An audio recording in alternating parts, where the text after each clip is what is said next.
study of the moving properties of the prompt emission. All this work has been done in collaboration with Gabriele Ghisettini and Nava.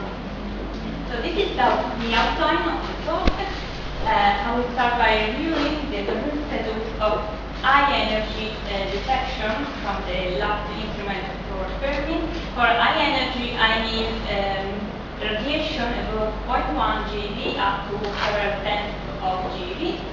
And I will discuss the evidences that support an external shock origin for the high energy emission. Then I will estimate the buffering factor, for example, of gamma reversed from the measurement of the peak time of the afterglow after light curve. And thanks to the estimate of the buffering factor, we can study the moving properties of the prompt emission.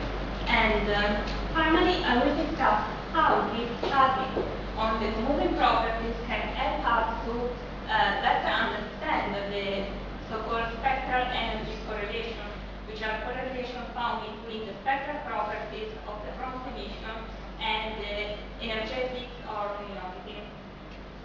So let's start with the high energy emission. This is a typical prompt spectrum. So in a Nuremberg representation, the low energy power index is typically 1, and the high energy power index is -0.3, -0.5.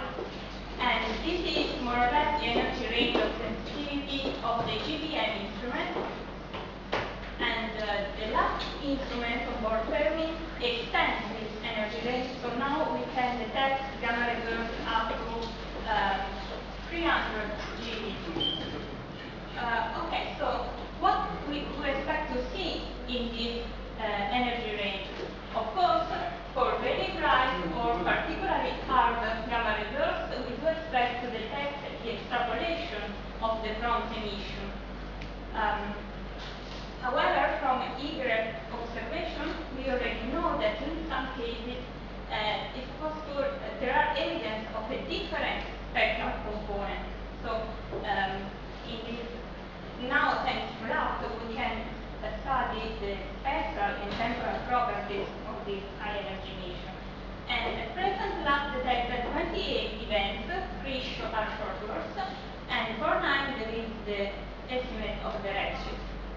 And all these high energy emission share some common properties. For example, the high energy emission always starts during the usual prompt emission. For usual prompt emission, I mean the emission peak at lower energy in the keV and EV energy range by the GBM. And often it's possible to measure a small delay between the onset of the prompt emission and the onset of the high energy radiation. And the high energy radiation lasts longer as compared to the prompt.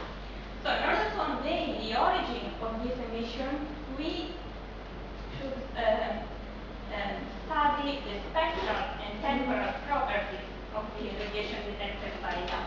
And to this aim, in 2010, we studied all bursts with LAT detection. At that time, we had 11 bursts detected by LAT, 9 long and 2 short, and plus 1 burst seen by Adler before the launch of Fermi. Okay, so these are all the high energy LAT curve of these 11 gamma reversed. This is the rate above 0.1 GeV, and the shaded region show the duration of the emission seen at lower energies by the GBM, the prompt emission. So as you can see, all these LAT curves show a power law behavior after a peak. Sometimes it's possible to see an initial peak in the LAT curve, and then the LAT curve decays in time as a power law. This is in particular the LAT curve of 09, 05, 10, which is a particularly bright short burst. The right is consistent with T-squared, then there is a peak at 0.3 seconds, and after the peak the LAT curve decays, and the decay is quite steep at 1.5. Okay. What about the spectra? So again, this is the typical band spectrum described in the prompt emission. this is number of photons, so this alpha is typically -1 and beta -2.3, 2.4, and we model the last data with single power law that we call gamma, and we compare in this plot gamma with alpha and beta. So first of all, gamma ranges between -1.6 and -2.4, so the typical value is -2, which means that in a new representation the spectrum is nearly flat. And gamma is always softer than alpha, but is harder than beta. There are some cases in which gamma and beta are consistent, but in most cases gamma is harder. This means that sometimes the situation is this one. We see the extrapolation of the from spectrum, beta and gamma are consistent, but in most cases the situation is this one. So we are dealing with two different spectral components. Okay, in this plot we compare the fluencies detected by the GBM and the fluencies detected by LAP. This is the quality line. So in most cases the LAP fluence is lower than the GBM fluence by factor of 5, 6 more or less. Just in one case the two fluences are comparable, and also in the two short bursts in our sensor the two fluences are similar. These are gamma bursts without redshift, and these are bursts with redshift.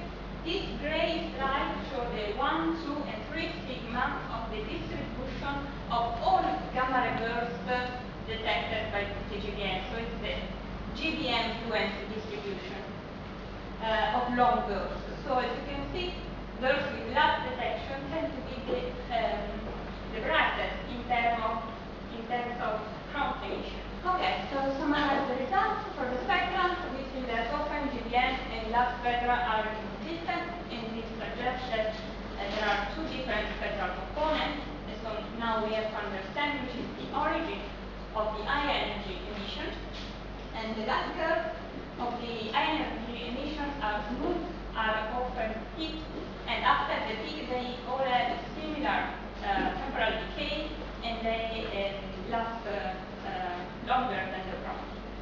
So we suggested that the high energy emission has the same origin as the X-ray and the optical afterglow. In other words, we also other authors suggested the idea that the high energy radiation is synchrotron emission from a forward shock that develops between the expanding relativistic blast wave and the external medium, the so-called external shock scenario.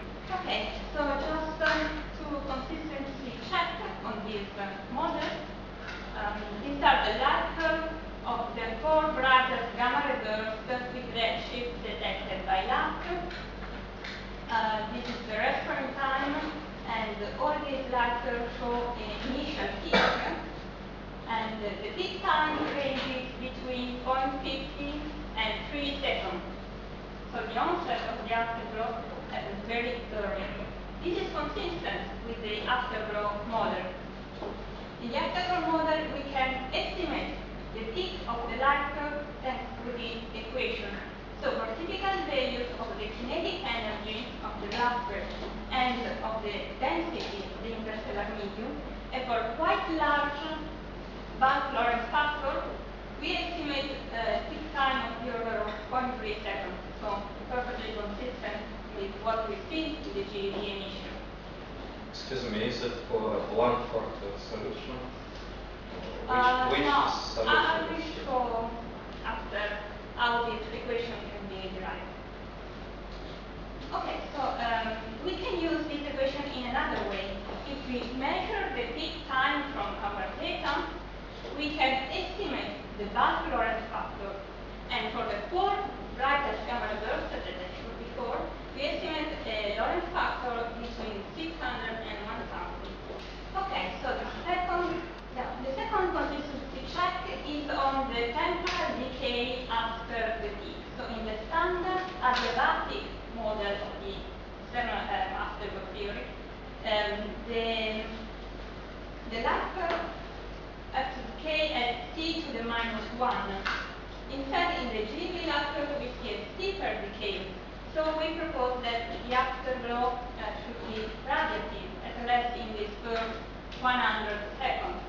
In the radiative, for radiative afterglow, the theory predicts that the light curve is proportional to t to the minus 10 over 7, and this raised right is 10 over 7. Okay, so the conclusion of this first part, when the Lorentz factor is large, the afterglow theory predicts a very early onset of the emission, and also this emission is very bright, and the Fermi-LAT can detect this emission. The temporal decay suggests that the afterglow is radiative, and the energy, the total energy emitted during the afterglow should be revised, because we have to add the radiation emitted during in the JEV energy range if we believe to this interpretation. However, we compare the fluencies detected by LAT and by the GBM and show that the LAT see a fraction of the fluence detected during the prompt emission. So this doesn't help to solve the so-called efficiency problem, which means that the energetics of the afterglow is lower than the energetics emitted during the prompt.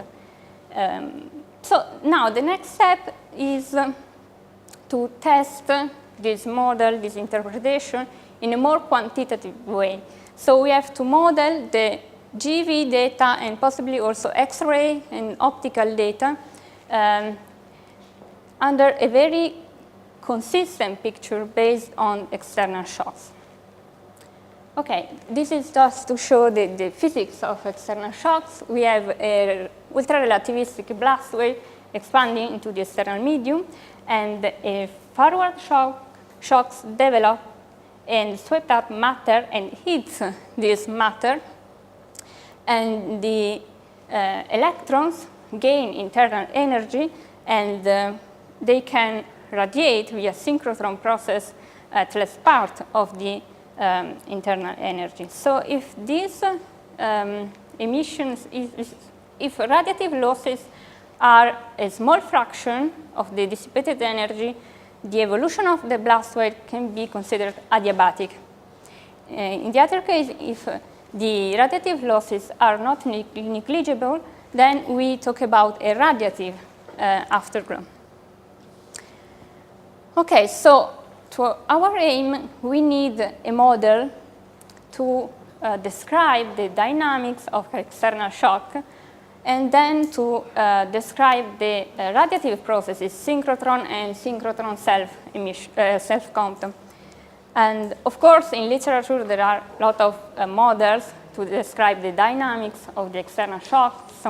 Some model is very simple and based on analytical solution. Other models are more sophisticated, based on numerical simulation.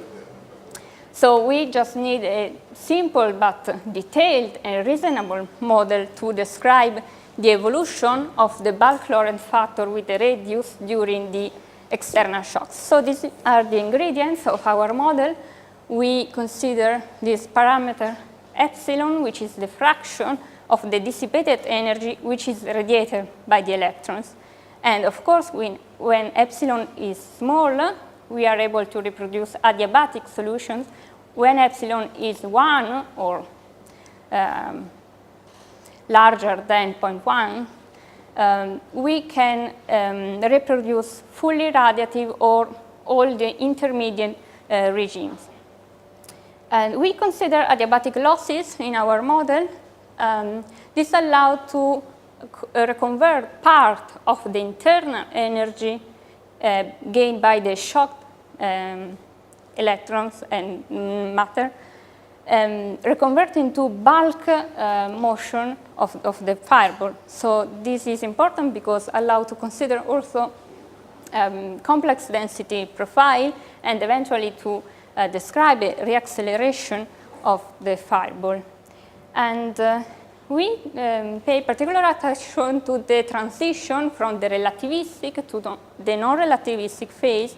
For example, if we have initial radiative phase of the blast wave evolution, this transition should happen early.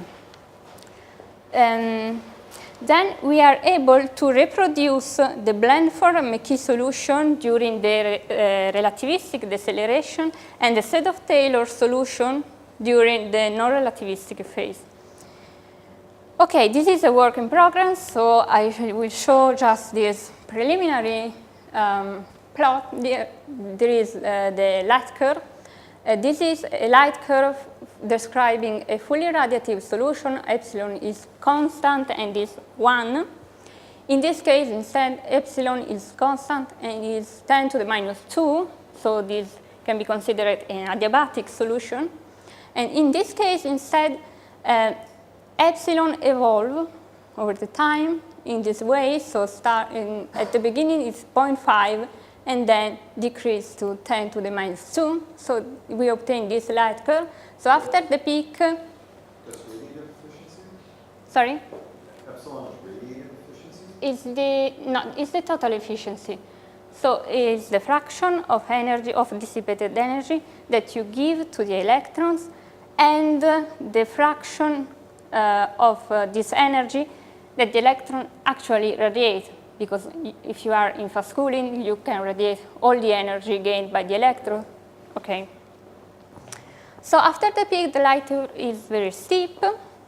And then after, in this case, 100 seconds, the light curve is flatter, is -1. The decay is the same as during the decay shown by the adiabatic solution.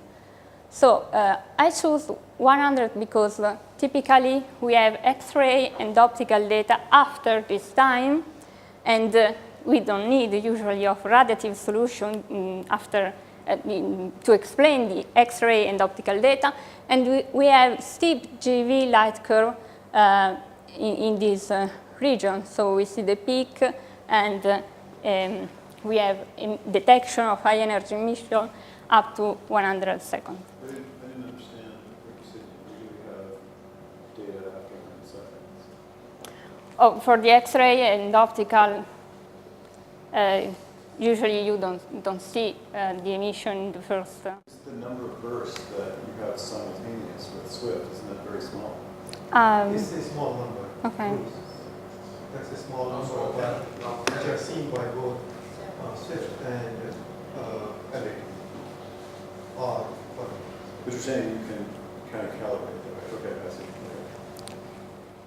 Okay, so there is a paper in preparation on this topic, and okay, now I switch on a different topic. How is possible to estimate the bulk Lorentz factor from the peak of the afterglow light curve? Okay, so this is the usual way that people apply to estimate the bulk Lorentz factor from afterglow data. So this argument has been proposed by Riesenbejaros and Sari and Piran. They propose that the peak of the bolometric light curve coincides more or less with the start of the deceleration of the fireball.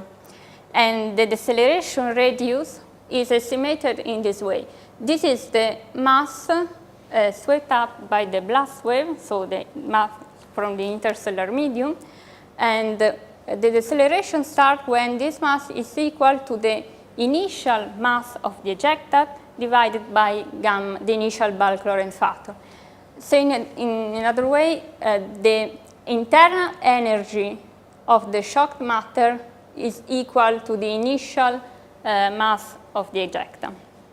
Okay, so now thanks to this equation, we can link the radius to the observed time, and we derive this equation to estimate the peak time of the afterglow light curve from the Lorentz factor, and of course we have also to assume some value for the density of the interstellar medium and for the kinetic energy of the afterglow. Of the blast wave. Okay. So here there is some example. These are from Molinari et al. 2007. On the top we have optical data, and these are X-ray data.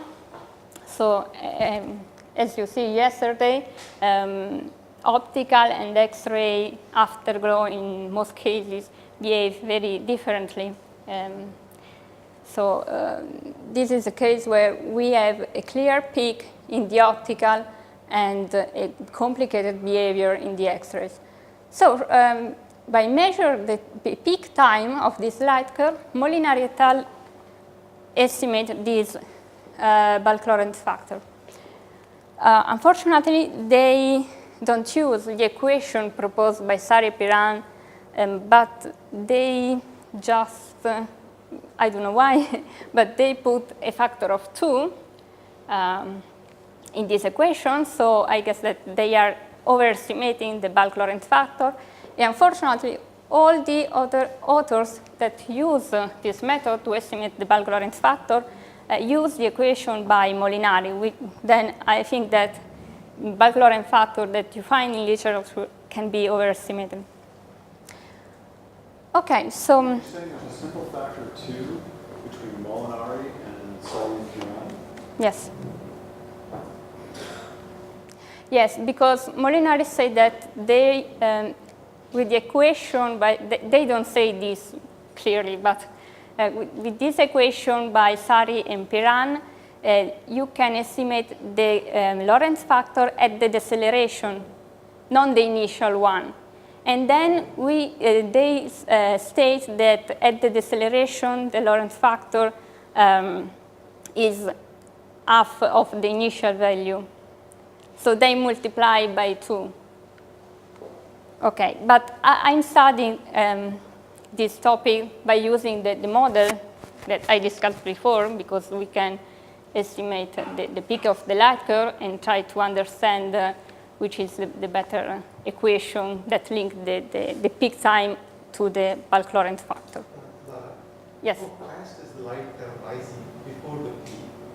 So if you look at, for instance, the flux is increasing before the peak. In these two cases, what is the behavior? How rapidly is it rising with time? I don't know.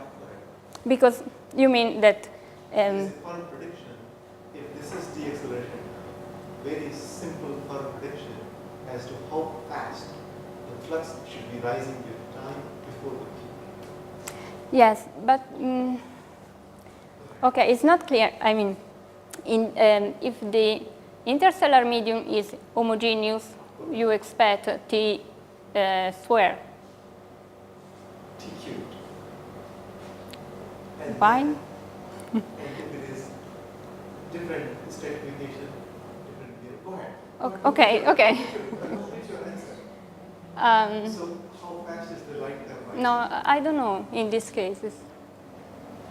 Is it consistent? Do you think it is consistent with their expectation? Yes. It is? For the homogeneous model, yes. It is? Yes. Okay, so in this paper, Ghirlanda et al. 2012, we collected all gamma ray bursts that show a peak in the optical light curve, like in these cases, and with measured redshift and well-known spectral properties. So we collected 27 events that have all these, that satisfy all these requirements. And we also consider 4 bursts with GeV emission, the 4 bursts with a peak in their light curve. 1 burst, this one is a short. Okay, so we have 27 plus 4 gamma ray bursts with a peak in the optical or GeV light curve. And we can estimate for this burst the Lorentz factor. And this is the result. We consider 2 different models for the density profile of the interstellar medium, a homogeneous density and the wind-like density. So density is decreasing and as the radius to the -2. Okay, so this is the distribution. The white bursts represent the bursts that have GeV emissions. So in these cases, they have the highest value of the Lorentz factor. And we test this correlation between the Lorentz factor that we measure for this sample of burst and the isotropic energy of the prompt emission, the isotropic luminosity, and the peak energy of the prompt spectrum. So when we consider a homogeneous interstellar medium, we found this broad correlation, and the ISO is proportional to gamma to the 2.2, the same for the luminosity.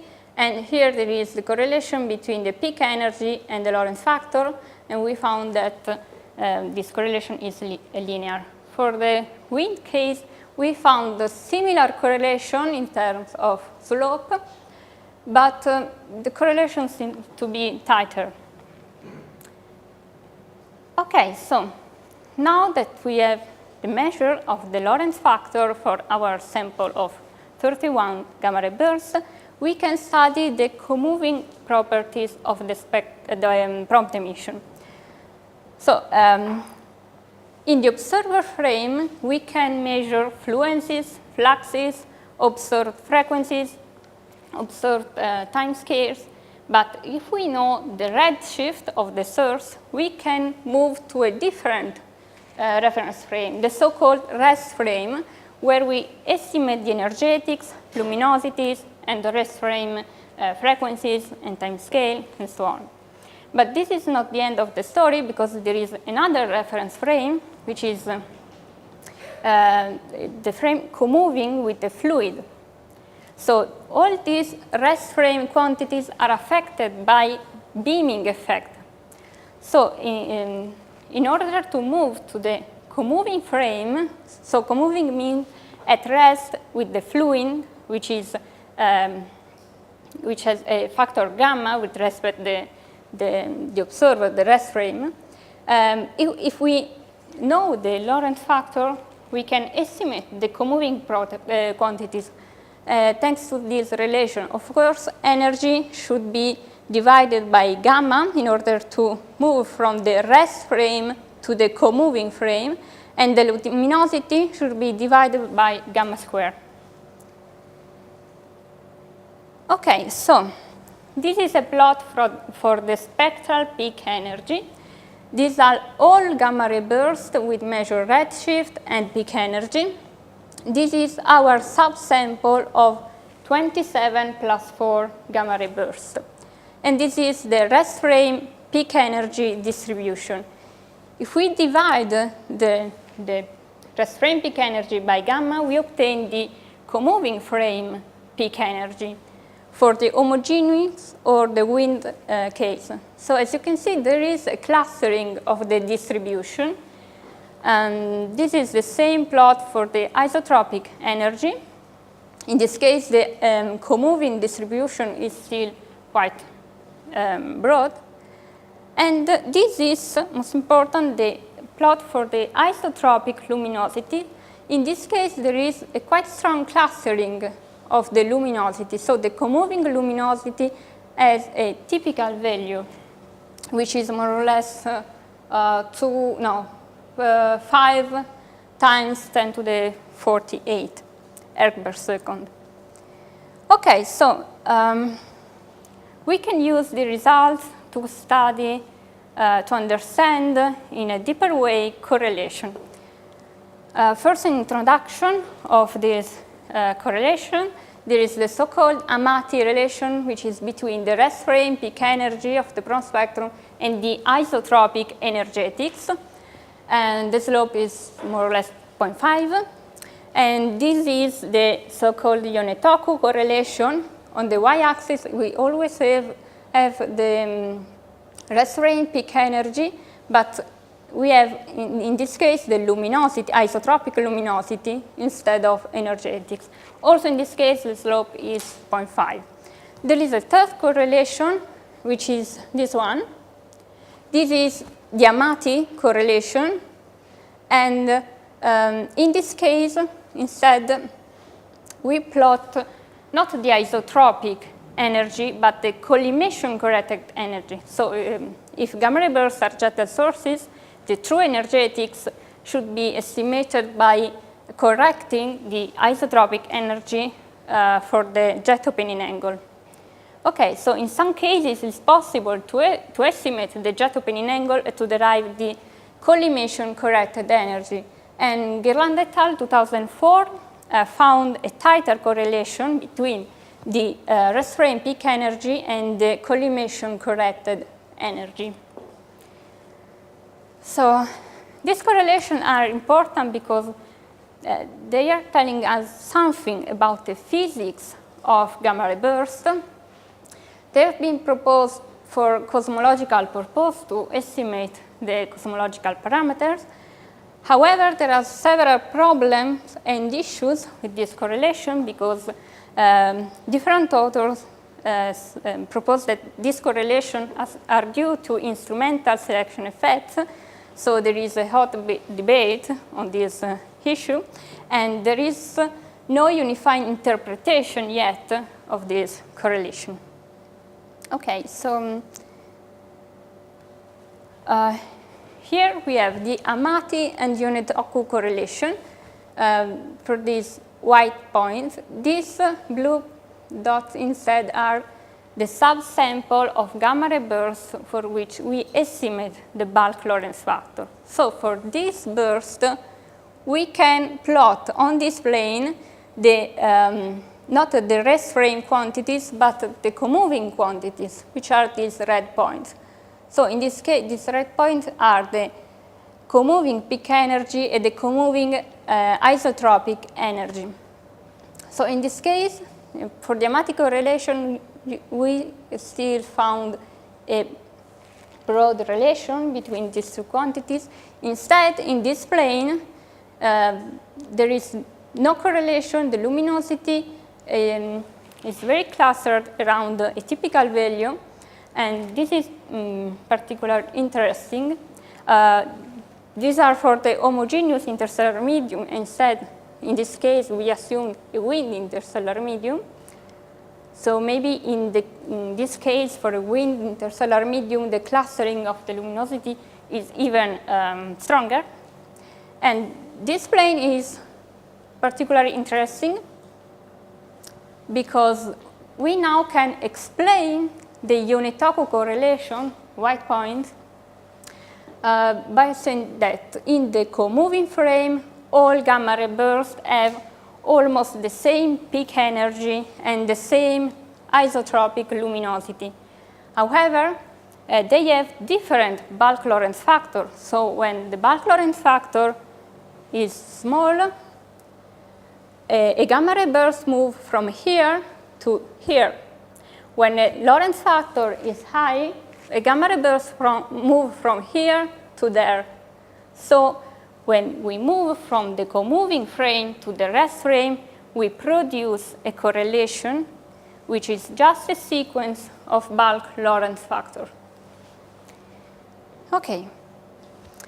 Just to summarize, so we found that the peak energy, rest frame peak energy, which is equal to the comoving frame peak energy times gamma 0, is proportional to gamma 0, and this is the relation, of course, with a given dispersion. Instead, the isotropic energy is proportional to gamma square, and also the luminosity is proportional to gamma square. So by putting together this equation, we can explain both the Amati and the Yonetoku relation, and we can derive the slope which is seen in the data. Okay, the last step. Why is the original source spread so large? You know, when you go with your red cluster, Sorry? if you go back to where you have a red cluster of points, right? Sorry? So why is that so much spread? I mean, I understand why you spread out along that way, but why is the original? This is measured data as opposed to your model? Yes, no. In my opinion, the question is why is so clustered? you don't expect that all gamma ray bursts have the same properties in the comoving frame. So this is a quite strange result. But we found that if you estimate the comoving properties, it seems that all bursts are similar in the frame at rest with the fluid. It's like the type 1A supernovas. You expect them to be the same if the underlying physics is the same. But then, in fact, the question is can it be tightened up? Is there an extra factor that you can put in there that tightens that cluster up? Right? Because then it gives you a standard candle. Otherwise, it doesn't. Yes, but the strange is that this happens in the comoving frame, which is Right, but you derive those by taking the points there and fitting them, right? Yes. But if there is no correlation between these quantities and the Lorentz factor, we do expect to have a broader distribution of these red points also in the comoving frame. Instead, we found that these points have small Lorentz factor, and these points have a larger Lorentz factor, and this produces this clustering in the comoving. That's telling you about the underlying physics mechanism. So, but you produce this red cluster by backing the data from that, right? So the question is, were there additional correlation, additional features, either systematic or cross correlations, or extra features? So like the supernova, type 1A supernova, you make the luminosity tighter by including the stretch factors, right? So that you believe is a modification of the physical factor. Here, is it actually just a correlation in the estimating of gamma, or is there some other feature that explains the residual scattering? This I don't know. I think that now the question is to understand this behavior in the comoving frame. So now the interest moved from the correlation to this clustering into the comoving frame, to understand if they actually have all these typical values in their comoving. Okay. I would go further with this and ask, if you've discovered that the physics in the comoving frame is always the same, Yeah. it's always the same high strut luminosity, then what makes for a spread? So that spread is about So order of magnitude. order of magnitude. What Yes. makes for about maybe even more than order of magnitude in the peak energy? Yes, it's 1 order of magnitude. But we don't know if it's dominated by errors or, I mean, there are a lot of assumptions in all this. Unfortunately, the scale is missing here. But that peak is what is the actual energy, typical peak energy on the scale? Sorry, is, so this is 10 keV. So the typical value is 6 keV. There are mechanisms that will give you an estimate of peak energy. Yes. And then it's a question of how much the jet boosts in order to give you this thing. Yes. So the physical mechanisms of the synchrotron radiation, I don't think they're set by the field intensity, it's set by the injection of the electrons, which is somewhere in MeV kind of range, and that gives you the synchrotron at the KeV range. So it's not surprising that the energy should be tight in energy. It's surprising that the luminosity should be the same. Luminosity is surprising. Peak is also surprising. Because as you say, it depends on the magnetic field that is generated, and it depends on the injection energy of the electron. Right. I think that the energies of the electrons are going to be pretty set. Not really. See, not really, because you see, you have, for instance, in one model, you have two things colliding, right? So the speed at which they collide will determine what should be the energy of the typical electron. This is not from the first shock. This is from the prompt. I know, but in The the prompt emission is also in recording completely high. I can see a mechanism for the prompt emission that would strictly give you MeV range For the electron. for the electron. Not really. Actually, the energy in the electron, for instance, will need to be a lot larger than MeV to produce a synchrotron photon of energy of KeV. 6, yeah, KeV photon. See, because that requires more like something on the order of how GeV, energy for the electron, in the co-moving frame. And what field are you picking? Of course, of course. So Okay. that depends on the field, and the field that I chose was something on the order of 10 to 100 cars. See, 10, right? Whereas I'm assuming it's much higher. Much higher. You could, but that, of course, you go into immediately a different regime. May I suggest the following? Because Nava is looking at us and is wondering that the focus should be on her. And I want to make a particular No, I understand. No, But please. here she's finding the cluster, and then the question that I have is why is No. why is the cluster these so are- broad? No, there's a great question, and the discussion is great.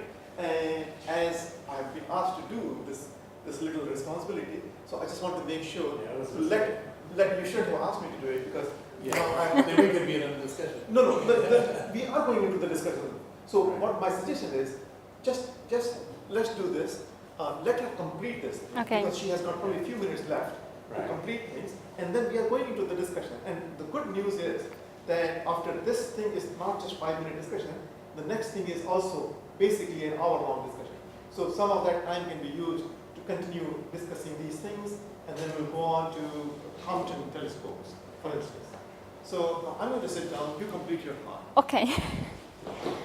So the last step is to understand if it is possible to explain also the Ghirlanda correlation. In this case, it's more difficult because we don't know the jet opening angle, but we can try a different exercise. So what we need in order to understand, to explain the Ghirlanda correlation. So this is the Amati correlation, and to go from the isotropic energy to the, maybe there is a question. Okay, yeah, here, to estimate the collimation corrected energy, we have to multiply the isotropic energy for theta squared. So this means that the two correlations are not parallel. So this means that here we have very large jet opening angle, and here we have very small jet opening angle. But we just say that here we have very small Lorentz factor, and here we have huge Lorentz factor. So this means that there is an anti-correlation between the jet opening angle and the bulk Lorentz factor. So let's assume that this is the relation between these two quantities. So the theta jet gamma 0 is a constant. So in these cases, we can estimate the collimation corrected energy, and it's proportional to gamma 0 because theta squared is proportional to 1 over gamma 0. We saw that the isotropic energy is proportional to gamma 0, so to gamma squared.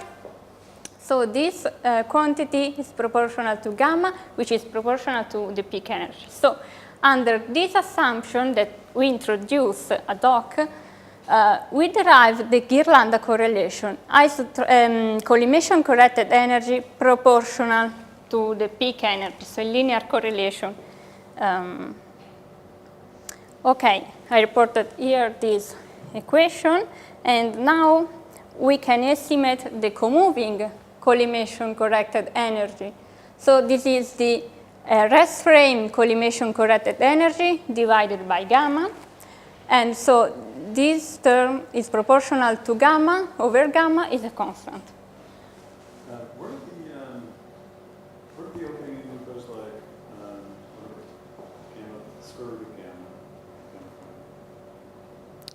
come from? This equation? Isn't normally one over gamma the first? This is an assumption. Yeah. Yes. This is just being assumed. Okay. And you're, again, point that you're saying, yeah, it would be more natural to expect that it may be roughly 1 over gamma, Yeah. or some multiple of that. Okay. But the square root is not exactly a very natural scaling. Okay. Yes, we assume this just to derive the Ghirlanda correlation. There is no physical meaning for this relation. Okay, so in this case, we found that the collimation-corrected energy in the comoving frame is almost the same for all gamma ray bursts, and we previously found that also the comoving peak energy is almost the same for all gamma ray bursts. This means that all GRB emit the same amount of energy at the same typical frequency, irrespective of their Lorentz factor. So in this plane, these are rest frame quantities, but when we put the comoving properties of gamma ray bursts, all gamma ray bursts start from here. Then, when we move to the rest frame, again, here we have energy in both cases, so we should multiply by gamma. And we found a linear correlation, which is the Ghirlanda correlation. We propose that is a sequence of a Lorentz factor. This is just the conclusion.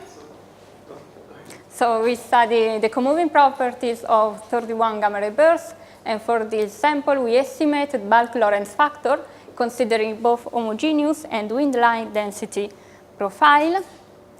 We found these three correlations between the bulk Lorentz factor and the isotropic energy, isotropic luminosity, and peak energy of the spectrum. By considering these two equations, we can derive the Amati relation. And by considering these two relations, we can explain the Ioni-Toku correlation. Okay, now if we consider these two, and we add this assumption, we are also able to explain the linear Ghirlanda correlation. Okay. Finally, we found that in the comoving frame, gamma ray burst has these typical quantities. This is particularly true for the isotropic luminosity, which has for all gamma ray bursts these typical values of 5 times 10 to the 48. Thank you.